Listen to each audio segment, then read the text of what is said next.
இச்செய்தியை வழங்குபவர் Aalayam associates private limited property developers. Aalayam associates private limited, number 52, third floor, 3B, Ram Darbar, Sterling road, Nungambakkam, Chennai 6,34,000.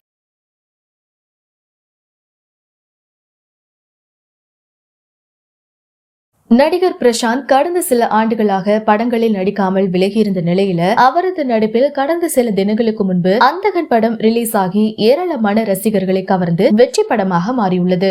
இந்த படத்தை தொடர்ந்து அடுத்ததாக விஜயுடன் பிரசாந்த் இணைந்து நடித்துள்ள கோட் படமும் வரும் செப்டம்பர் மாதம் 5ஆம் தேதி திரையரங்குகளில் ரிலீஸ் ஆக உள்ளது. கோட் படம் பிரசாந்திற்கு மேலும் வரவேற்பை தமிழ் சினிமாவில் பெற்றுத்தரும் என்று எதிர்பார்க்கலாம். இந்த நிலையில பிரசாந்த் தற்போது கொடுத்துள்ள பேட்டி ஒன்றில் தான் இந்த படங்களை தொடர்ந்து ஆண்டுக்கு 4 படங்களில் நடிக்க திட்டமிட்டுள்ளதாக தெரிவித்துள்ளார். தமிழ் சினிமாவில் சிறப்பான பல இயக்குநர்கள் உள்ளதாகவும் அவர்கள் அனைவரின் இயக்கத்திலும் நடிக்க தான் விரும்புவதாகவும் பிரசாந்த் தெரிவித்துள்ளார்.